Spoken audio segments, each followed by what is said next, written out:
ambavyo mwalimu amekiainisha kwenye taarifa yake, tayari kimeshafika hapa uwanja wa ndege na pamoja na benchi la ufundi na baadhi ya viongozi na baadhi pia mashabiki ambao wao wanaongozana na timu kwa njia ya anga, wote wameshafika hapa. Nimebakia mimi tu ndio niko nje, lakini wengi wameshatangulia ndani. Ni ishara kwamba tuko tayari kwa safari, na ukiangalia hapa ni safari ya lisali moja tu. Tunaondoka hapa saa 1:40, saa 2:40 tayari tutakuwa tumeshafika Mlolongo inshallah, na tutakuwa tunaelekea sasa kwenye kupumzika.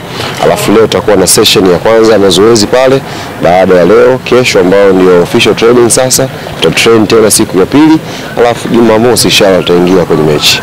Kwa namna watu walivyokuwa naiangalia Silver Striker, pengine sio katika ukubwa huo ikilinganishwa na timu nyingine ambazo Yanga ameshakutana nazo, lakini tumeona nguvu kubwa ambayo imetumia pia kwa mashabiki wengi kuelekea kule, gari zaidi ya 10 kutoka Dar es Salaam, kutoka Mbeya tu gari zaidi ya 15. Kwani ninyi ni mchezo wa namna gani? Unajua juzi wakati tunafanya ile hafla pale ya Engineer Hersi Jimkana pale, nilimtania kumwambia kwamba kila jambo zuri na uzuri wake na changamoto zake. Kaambia sasa hivi hatua ya awali ya CAF Champions League na Confederation imekuwa ngumu sana, kwa sababu timu nyingi zinaoya. Imagine tu timu kama Silver ina $100,000 kuperform tu hatua za awali. Kwa hiyo kwa $100,000 maana yake inaongezea nguvu kwenye maandalizi. Tofauti na miaka ya nyuma ambako ilikuwa mpaka muende hatua makundi ndio mpatea. Lakini sasa hivi kila timu hatua ya awali iko vizuri financial. Wachezaji wanakuwa motivated, bonus inakuwa kubwa, kwa kila mechi inakuwa ngumu. Mimi nimeona hata kwenye hatua hii ya awali iliyopita, timu ya Tanzania tumefuzu lakini tulistruggle. Zote tumefuzu kwa magoli mengi, lakini kwenye pitch ulikuwa unaona kuna ushindani. Tofauti na miaka hiyo wanacheza na Zala najipigia tu, wanacheza nao najipigia. Sasa hivi hakuna mnyonge. Sasa hiyo ni ishara kwamba mpira wa Afrika umekuwa kwenye ngazi ya vilabu. Na sisi kama Young Africans wenye malengo ya kufanya vizuri kwenye Champions League, tutakiwa twende kwa tahadhari zote. Yaani kwa akili, nguvu ile ambayo tulikuwa na mpinzani mkubwa tunakwenda nayo Malawi. Lakini kwa upande wa mashabiki, hii ni fursa kwa klabu yetu Young Africans kupata mchezo na taifa jirani ambalo kwa njia ya basi inafikika. Ni fursa kubwa kwa mashabiki wetu kusafiri kwenda kuiunga mkono timu yao. Kwa orodha ambayo nimeipata ya mwisho asubuhi ya leo, magari yameshafika 55. Kwa maana Iringa yako magari, Songwe yako magari, Mbeya idadi imeongezeka magari 25 sofa. Kwa magari yamekuwa mengi sana ambayo yanatoka Tanzania yanaelekea Malawi. Hasa hiyo ni ishara nzuri kwa chapa ya klabu yetu Young Africans, ni ishara nzuri kwa chapa ya ligi kuu ya Tanzania, na ni ishara nzuri pia kwa mpira wa Afrika kwamba kumekuwa na mwamko mkubwa. Kutoa tu mashabiki hapa gari 50 kwenda kwenye taifa la jirani si jambo dogo. Kama Tanzania bidi tutazame kwa picha kubwa na tuone tuna mwamko mkubwa wa kimichezo hapa.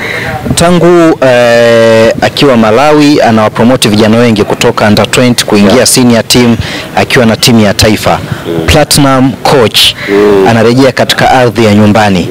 Bwana, kwanza mazoezini tumeona huko pasi zinaingia. Kwanza kuna mtu mmoja wa hovyo sana juzi wakati mtambulisha kocha alipita kwenye comment pale.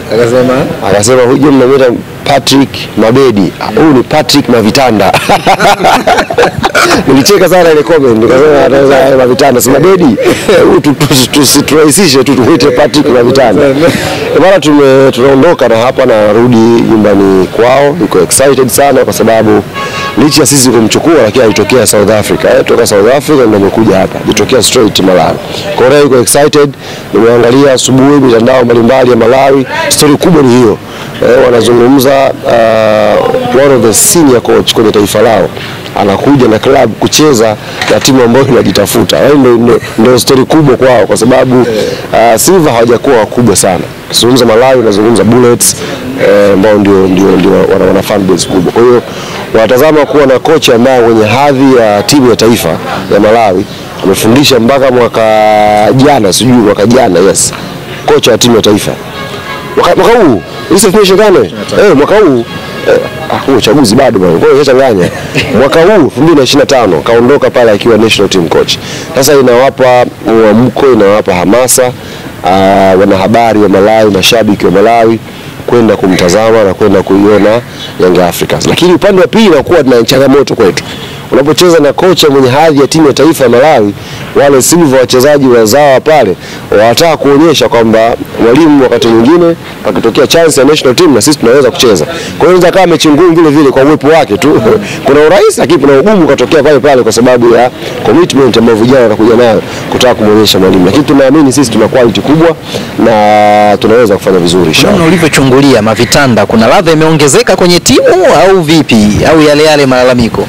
Sasa unajua kazi yake kubwa yeye ni kushauriana na Romain Folz.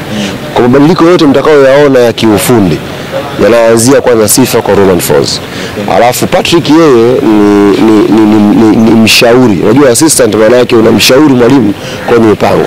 Kwa mwalimu tufikiri tufanye hivi, twende hivi, na ana experience kubwa, unaelewa, amecheza Malawi, anajua culture ya pale. Kwa hiyo kuna vitu vingi lakini tusisahau kumention uwepo wa Romain Folz kama head coach ambaye anaweza akapokea ushauri na akauacha. Bado tucheze hivi, akasema hapana. Kwa hiyo whatever kitakachotokea kwenye pitch, mwalimu ambaye atakiwa apewe sifa wa kwanza ni Romain Folz, alafu platinum coach. Yuko anamuita platinum coach. Ana meno ya dhahabu, unaona? Umeona, unafuatilia kijana. Ana meno ya dhahabu. Yule ni mzee tu lakini ni ka diamond fulani na yeye enzi zake. Mechi 3 hawajapata matokeo, kwa maana kwamba hata kufuzu kwao imekuwa ni kwa goli la ugenini. Silver Striker wanafunga. Nasikia maneno bwana, shukrani sana na tutokea safari njema inshallah.